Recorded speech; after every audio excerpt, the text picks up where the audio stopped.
Great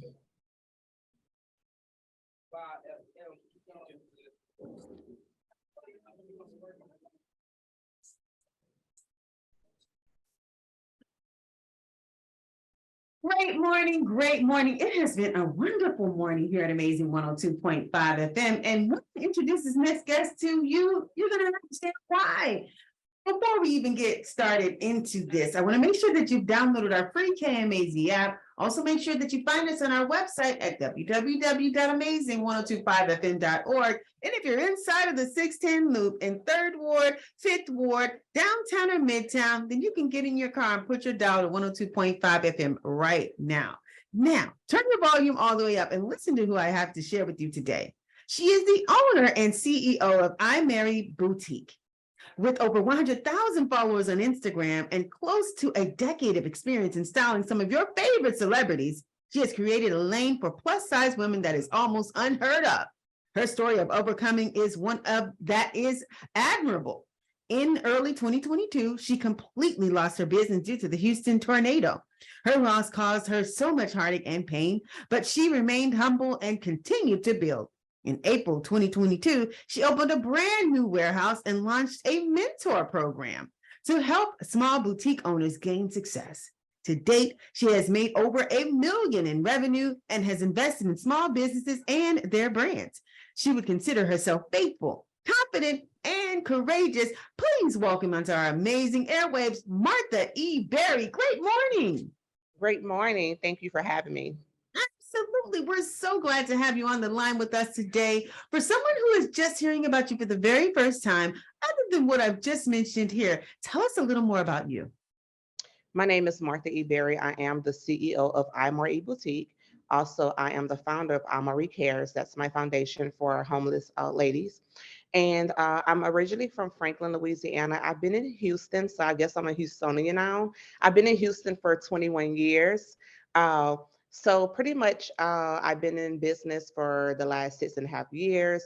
I cater to plus size ladies, the confident lady, the curvy lady, the first lady, the lady who just want to walk to the room and stand out.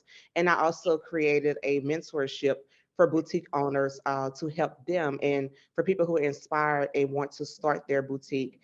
And I have 2 daughters, Ison and Martha, so that's where the name comes from, IMare Boutique.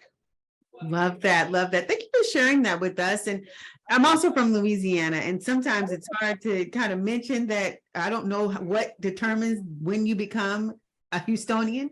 Right. However, you have deemed yourself as that.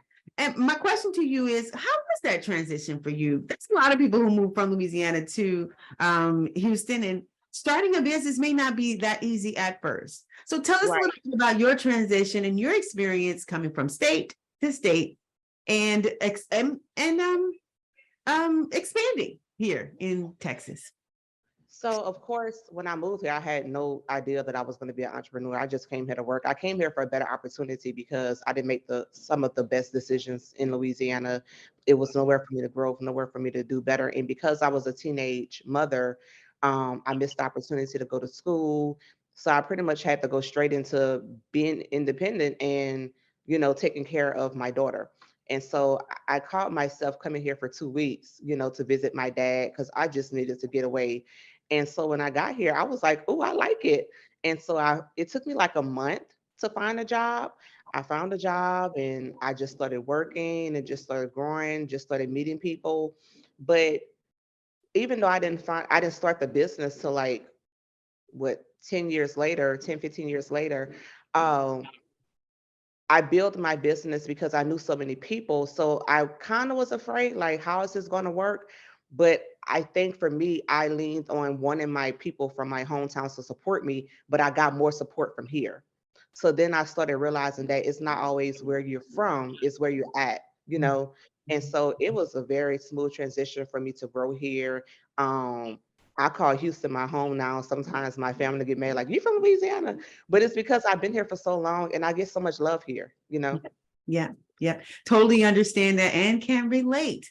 Let me ask you something, Martha. As far as the transition into the business and actually moving forward, and why did you decide that representing plus size women was so important to you?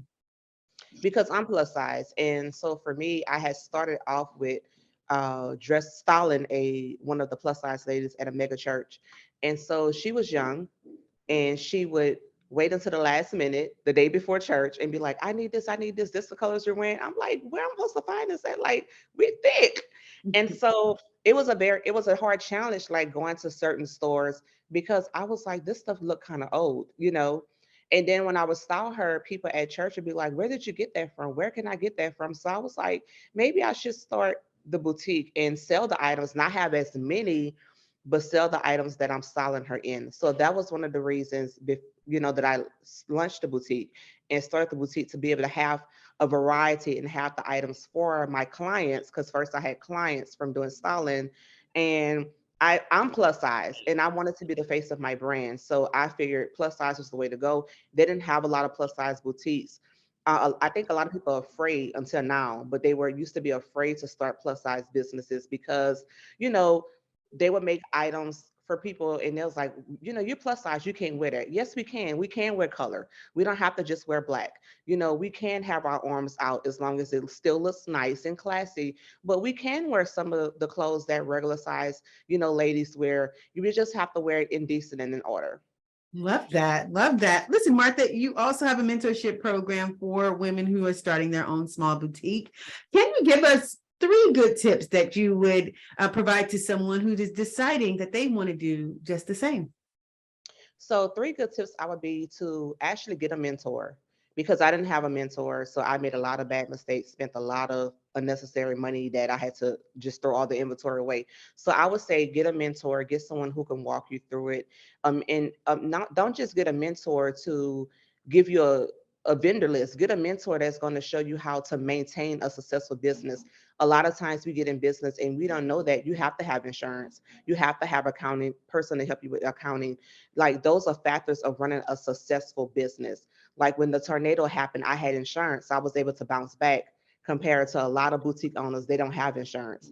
And so another thing would be for them to just look at who you're trying to cater to. Look at the people that you're trying to style. Like if you're going to sell plus size, don't post regular inventory pictures. So make sure that you know who your audience is at all times. And then also just, be authentic, be you, and don't try to do what the other boutiques aren't doing. Be you and just serve it with everything that you have. And so when you do those three things, you can be successful in any way.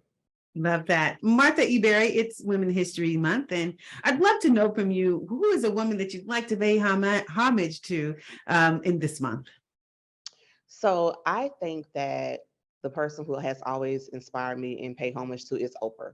Mm. I've never met her, but that is someone who I would sit at home and be like, I want to do that one day. I want to be that woman, not necessarily be on TV, but I want to be that woman that inspire others and give.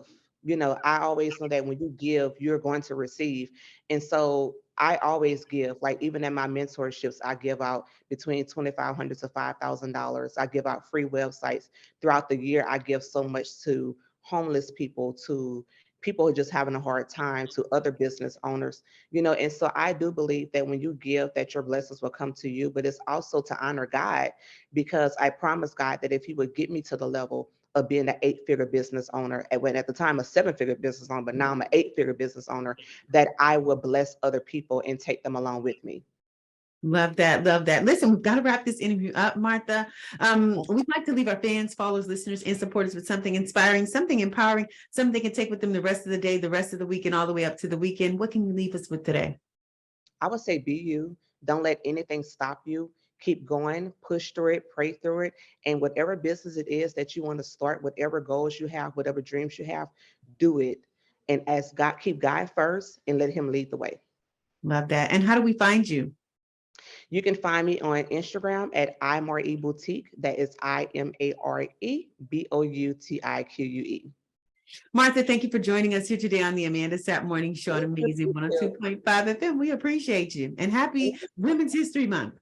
Same to you likewise. Thank you. Bye. Bye.